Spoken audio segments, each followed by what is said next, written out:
nuestro colega periodista Marcos Martínez Chacón ha presentado en Aristegui Noticias desde ayer información acerca del avión, este avión donde pues se llevaron al Mayo Zambada, que bueno, pues ahora Marcos sabe dónde se encuentra, qué pasó con él y en qué circunstancia se encuentra este avión, pues que al final de cuentas es un avión referencial, es un avión en donde quedaron muchas preguntas abiertas sobre cómo fueron las cosas para que el Mayo Zambada fuera llevado por parte del hijo de El Chapo Guzmán hasta los Estados Unidos. Marcos, bienvenido al programa. Marcos, gracias por estar aquí. Muy buenos días, Carmen. Siempre es un gusto, un placer hablar contigo. Y pues sí, precisamente con esas dudas llegué yo a Santa Teresa, Nuevo México, porque debo confesarte que, pues como reportero, pues siempre se es reportero, siempre se es periodista. Y en conversaciones informales con gente de la comunidad y de las personas que habitan en esa área, empecé primero a tratar de entender, pues, qué había implicado para esa región en particular, ¿no? Obviamente sabemos que hay implicaciones fortísimas para México y lo que ha venido para el país, pero preguntaba yo, pues, qué habían pensado, qué tanto había impactado la noticia, y en esas conversaciones, precisamente, uno de los miembros de la comunidad, cuyo nombre me reservo, pero que me compartió primero estos datos de dónde estaba el avión Beechcraft King Air, que es el que fue trasladado, en el que fue trasladado por la Fuerza Ismael El Mayo Zambada a finales de julio de 2024, pues me comentó que ese avión había permanecido básicamente ya como una especie de artículo olvidado en el museo que se llama War Eagles Air Museum. Este museo se encuentra dentro del aeropuerto del Condado de Doña Ana. Son estructuras que están ubicadas de manera adyacente, se conectan, y quienes están en el museo obligadamente observaron también cuando se registró esa movilización histórica el 25 de julio de 2024. Ahí es donde me dirigí y dije, bueno, pues iré a ver si está todavía el avión, como me comentan, y qué tanto se ha decidido. Desde las conversaciones iniciales me compartieron datos de que ese avión, pues dado que ya no tiene ninguna utilidad porque llegó a el sitio con números de serie alterados. Tú recordarás que la Fiscalía General de la República comentó algo de eso, y si quieres ahorita ahondamos un poquito más sobre lo que se ha dicho ya de manera oficial del lado mexicano, y también lo que se me comenta ahora de manera oficial desde el museo. Ahí me comentan que ya no tiene ninguna utilidad ese avión, no se le puede dar una utilidad práctica porque las leyes, las reglas, las regulaciones de aviación exigen que los aviones que circulen en el espacio aéreo estadounidense tengan todo en orden. En Y que orden, los entonces ya no números puede de volar. serie, Aunque pueda volar, ya no exactamente. puede volar. Exactamente, el avión, pues como lo puedes ver en las imágenes, que bueno, estamos viendo las de Reuters, pero yo compartí las que aparecen en el artículo que se comparte que se está difundiendo desde ayer en aristeguinoticias.com.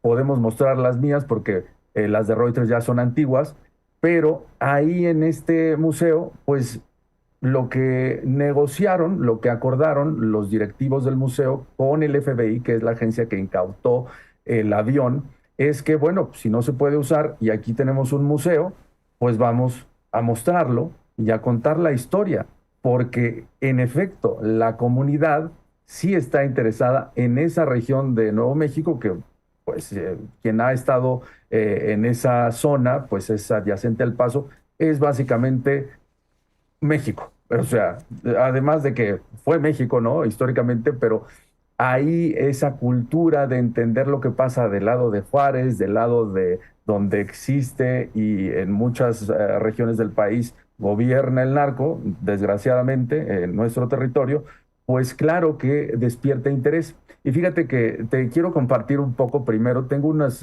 inserts, unas declaraciones del director de operaciones del museo, y después quiero compartirte también un poco los contrastes que encontré en conversaciones con gente oriunda de Estados Unidos, anglosajona, y latinos que viven en esa región y qué piensan de ese avión. Fueron muy interesantes, pero mira, primero quiero presentarte, si me permites, lo que me contó el director de operaciones del museo, Andrés Cabral, sobre esto, lo que te comento de los acuerdos entre el FBI y el museo. Vamos a escuchar a Andrés Cabral. La directora tuvo un contacto con el FBI y nos donaron el avión donde capturaron al Mayo. Ya lo donaron. Está donado ahorita por 2 años y es un contrato entre ellos, pero el avión lo tenemos acá afuera ahorita y después lo vamos a meter para adentro. ¿Y se va a exhibir? Sí. ¿Y sabes cuándo se va a empezar a exhibir? Lo teníamos adentro en exhibición, nomás que tuvimos varios eventos que tuvimos que sacarlo. La gente todavía puede ir a verlo, está ahí atrás, detrás del museo. Fíjate, es interesante, Carmen, como pues básicamente menciona, pues ahí está, ¿no? Ese avión que para México en particular, y si recuerdas, la Fiscalía General de la República en los tiempos de Alejandro Gertz Manero, pues insistió muchísimo en tener datos de ese avión, con toda de que razón se compartiera. Exactamente, con toda razón, porque no se tiene claridad, y eso lo explicamos en el artículo a profundidad, de pues qué pasó con las bitácoras, con los registros aeronáuticos, pero ahí está, ¿no? Y dice así, pues ahí está, la gente puede ir a verlo. Eso del acuerdo, el director de operaciones me dice 2 años. Después le pregunté que según otras fuentes, pues me habían compartido que son 5 años el acuerdo y que podría extenderse, pero extenderse no para, digamos, tener ahí una exhibición permanente, porque ni siquiera la junta directiva del museo cree que tenga tanto valor para que se cuente la historia.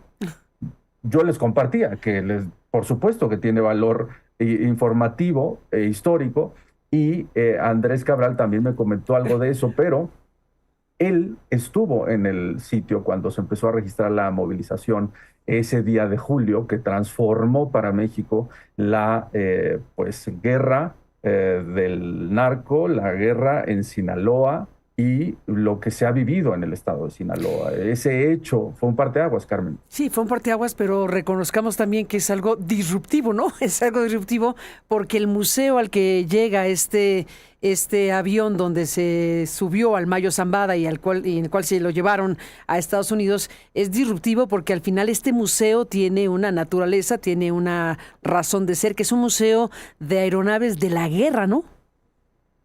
Exactamente. Entonces tú sí. les pones un avión que sirvió para que un narco se llevara a otro narco a los Estados Unidos. Es algo, digo yo, disruptivo. Sí es disruptivo. No sé si se comprende del todo desde este lado del museo, pues el significado, digamos, el símbolo que representa. Pero por supuesto que son aviones de guerra. Mira, aquí está, por ejemplo, la guía de visitantes. Ándale, Son puros aviones de guerra. Puros aviones de guerra. Te comparto, por ejemplo, tienen aviones como el F-4U-4 Corsair, que según el archivo que tienen aquí, funcionó en 1944 y 1945 durante la Segunda Guerra Mundial, y justo ahí a un ladito, pues de aviones como este va a estar el avión en el que atraparon a el Mayo Zambada y a Joaquín Guzmán López. Entonces, ahí le pregunté también a Cabral qué tanto pues impactó el día que ocurrió la operación, porque estamos a pues casi nada, unos días del segundo aniversario de este hecho histórico para México y para Estados Unidos también, aunque muchos no lo reconozcan de esa forma. Y quiero que nos cuente un poco, Cabral, de cómo para él transcurrió ese día. Vamos a escucharlo.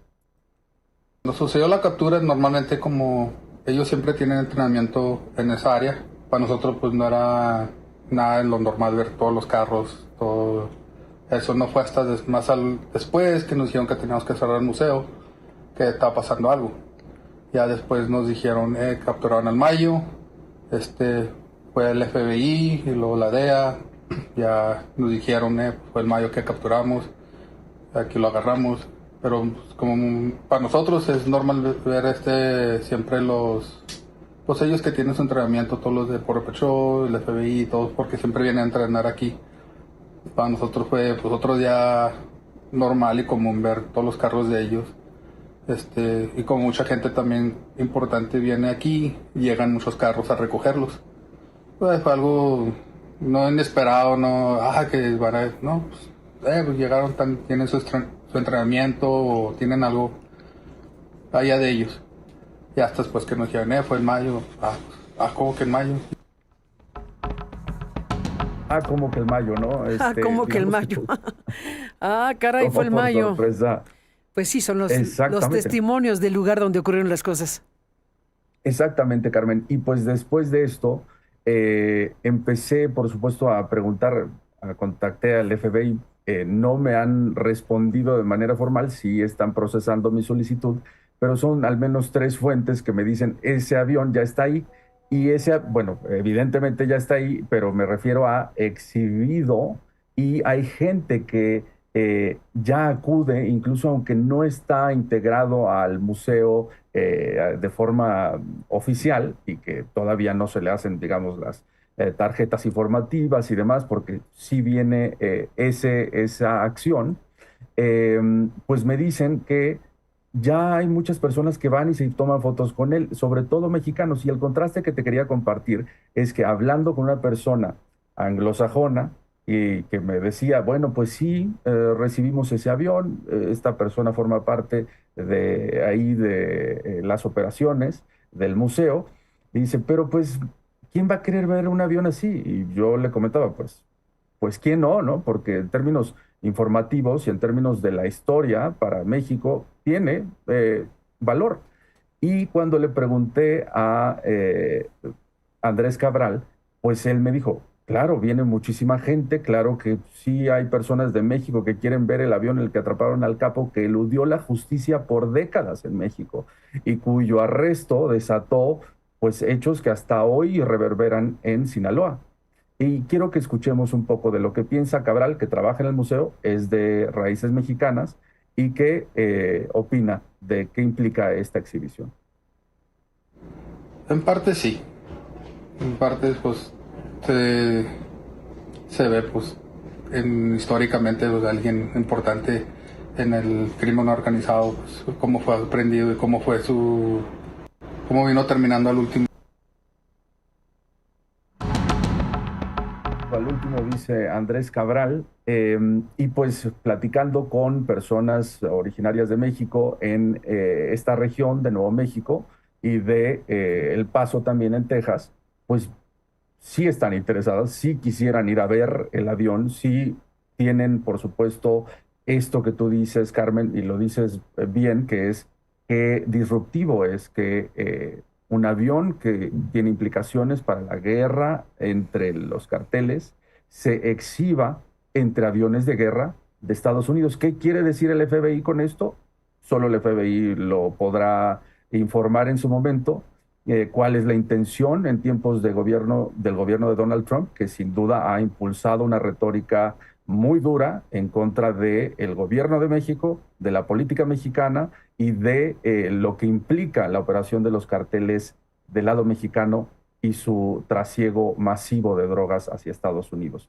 Como lo comentaba, por ejemplo, pues el experto de la ONU, la droga y el trasiego de drogas implica negocios multimillonarios con implicaciones fortísimas y durísimas para los países, y en particular en el caso de lo que reporta el New York Times, que tú lo has ahondado muchísimo hoy y durante el fin de semana, que se reporta esto de funcionarios de Morena que están colaborando con la DEA.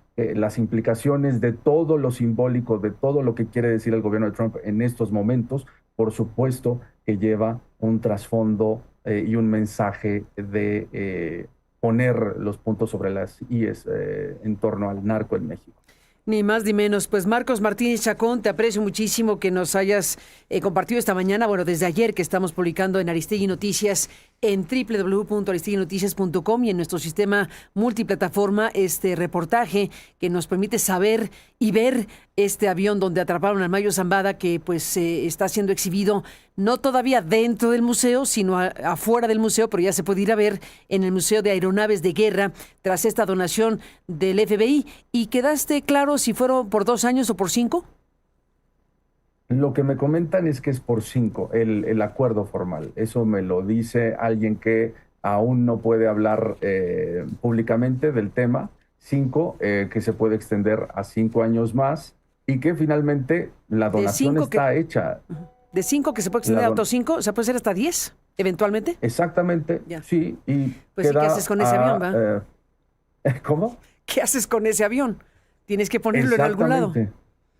¿Qué haces con ese avión? Y mucha gente que trabaja en el museo y gente que en esa región es más común en algunas zonas tener una avioneta y volar pequeños aviones que tener carro, por ejemplo, Carmen. Entonces, muchas de las personas que forman parte de este punto de Nuevo México dicen, la verdad es que para quienes nos dedicamos a obtener piezas para aviones y trabajar con estos metales y fierros, para nosotros es mejor desmantelarlo, ¿no?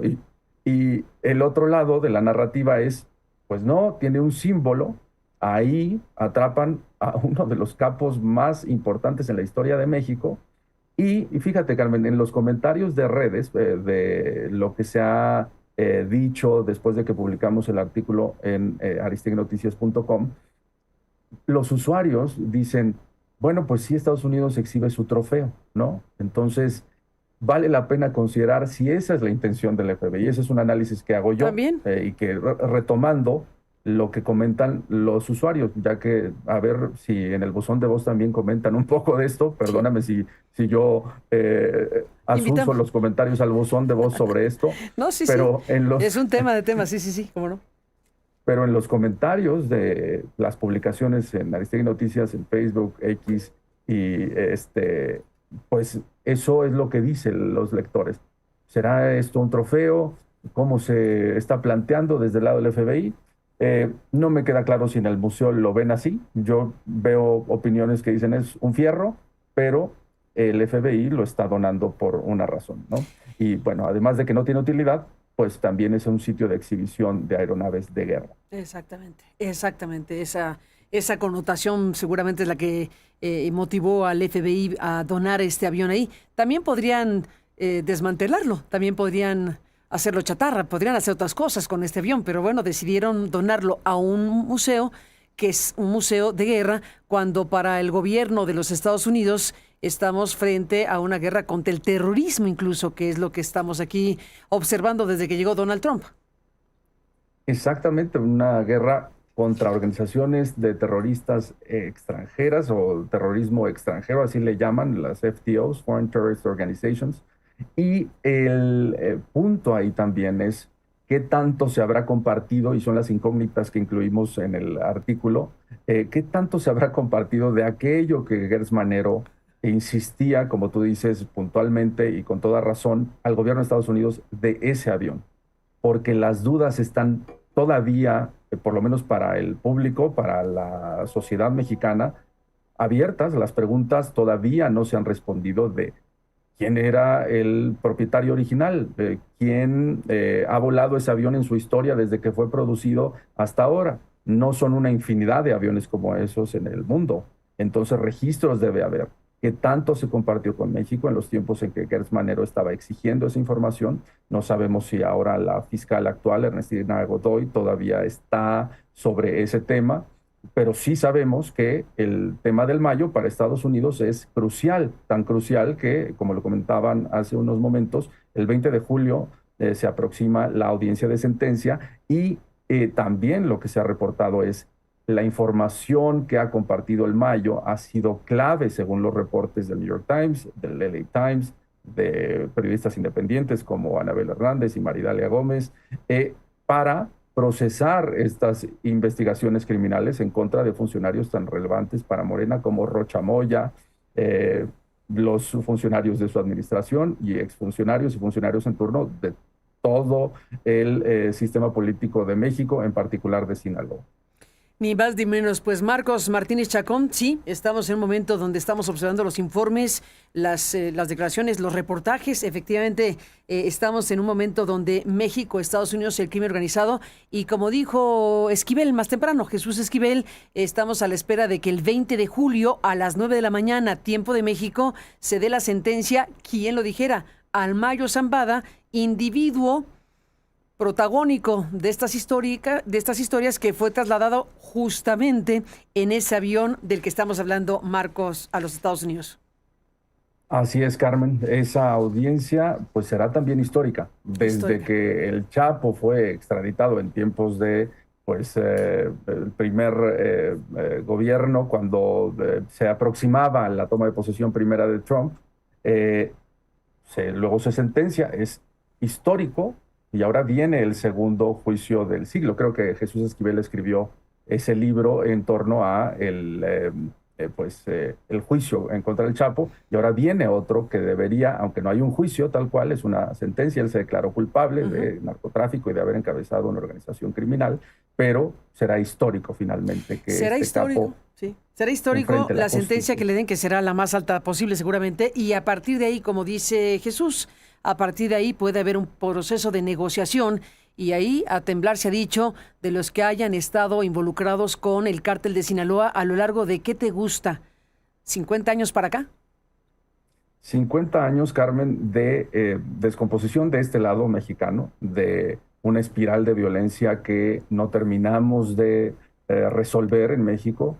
Creo que, en efecto, que lo que se comenta del lado estadounidense en la comunidad, personas con las que conversamos todos los días, es pues que en efecto ha sido Donald Trump quien lo diría, ¿no? ¿Quién diría que Donald Trump y su gobierno y su retórica y su agresividad pondría contra las cuerdas al sistema político mexicano tras décadas de que en México por lo menos no habíamos visto a un gobernador en turno como Rocha Moya enfrentar este tipo de presiones y de acusaciones formales de que recibió, se coludió y lo que se vaya dilucidando sobre eso con el cártel de Sinaloa? Ni más ni menos. Pues sí, veremos qué viene para México, pero todo apunta efectivamente como nunca al tema de la narcopolítica y cuántas cosas podría decir un individuo como el Mayo Zambada en esta circunstancia en donde, bueno, pues no habrá juicio por haberse declarado culpable, como lo has dicho, pero bueno, veremos qué tipo de circunstancias vienen, todas ellas por lo pronto inéditas, las que podamos imaginar, no han ocurrido hasta entonces, hasta este momento que nos ha tocado vivir como mexicanos y mexicanas. Así que, pues ahí está el avión, en ese avión es en el que se llevó al Mayo Zambada a los Estados Unidos, en ese avión que ahora sabemos está en este museo de la guerra que está en este lugar de California. Y bueno, no, pues de Santa Teresa, Nuevo México. Nuevo México, perdóname. Nuevo México. Bueno, acabas de narrar que ese era territorio mexicano, por supuesto, también California. Pero bueno, Nuevo México, que es el lugar donde está este museo. Discúlpame, lapsus. Efectivamente, estamos frente a un momento muy relevante y faltan pocos días para saber, ojalá que no se posponga la sentencia al Mayo Zambada para entonces saber como país qué tipo de cosa puede venir en camino. Así que por lo pronto es un tema relevante que nos compartes, Marcos Martínez Chacón, de lo que pudiste ver y pues grabar y entrevistar y compartir con Aristegui Noticias en este Museo de Aeronaves de Guerra tras esta donación del FBI allá en Nuevo México, en este lugar de los Estados Unidos, Santa Teresa, Nuevo México, Estados Unidos. Este condado de Doña Ana es como se llama, ¿no? El condado. El condado de Doña Ana, en efecto, y pues ahí precisamente es donde pues caen estos dos capos, Carmen. También, si me permites apuntar eso que comentas, tan histórico es lo que está pasando, que cuando se había visto que un avión en el que se trasladan a dos capos, pero en particular a el Mayo Zambada, pues se convierta por iniciativa, en este caso del FBI, y por negociaciones y conversaciones de un museo, en una pieza de museo. Eso también es inédito e histórico. Totalmente. El Museo de Aviones de la Guerra tiene ahora este avión de características ya descritas y al final de cuentas, pues aunque no está todavía dentro del museo, estrictamente hablando, está afuera del museo porque tendrán algún problema logístico para meterlo, ¿no? En efecto, pues el problema logístico es más que, te digo, las conversaciones de ahí con la gente de los que dirigen y los que toman decisiones es, pues bueno, ¿qué tan importante puede ser? Y él está el otro lado que dice, claro que es importante y vamos a integrarlo cuanto antes a la exhibición con sus tarjetas informativas y demás. Entonces es cuestión de días, pero Entonces, ha sido un tema logístico. más que de logística es una discusión museográfica, o no sé cuál sería la palabra para describir, una discusión sobre sí. si debe o no estar el avión ahí adentro. Decidido está, sí va a estar adentro, pero es tema de tiempo y de que se le dé el debido, digamos, movimiento a los aviones que están ya adentro, y es lo que me comentan, ¿no? Pero finalmente creo que así como a mí, que soy, bueno, como periodista y que la curiosidad siempre me guía, pues seguramente habrá otros curiosos que digan, vamos a ver el avión en el que atraparon al Mayo, ¿no? Que es lo que ya están viendo, como menciona Cabral. Ni más ni menos, pues ahí está ya en este museo, el que quiera verlo lo puede ver. ¿Cobran la entrada? Sí cobran y son ¿Cuánto alrededor cobran de la unos entrada? $17 ya con taxes. Entonces, bueno, yo para entrar y demás también pagué mi boleto. Entonces, esto no es un artículo para promover el museo, pero definitivamente sí va a despertar el interés de la gente por lo mismo que ya comentan ahí. Ahí está, Marcos Martínez Chacón. Gracias por estar aquí, gracias por este reportaje. Un abrazo y seguimos hablando. Buen día. Muchas gracias, Carmen. Siempre es un gusto y un honor hablar. Igualmente, gracias por estar aquí. Dejamos para ir a la pausa algunas de las imágenes que capturó en este museo de este condado de Santa Ana en Nuevo México, en Santa Teresa, Nuevo México, Marcos Martínez Chacón. Y aquí están las imágenes para volver después de la pausa.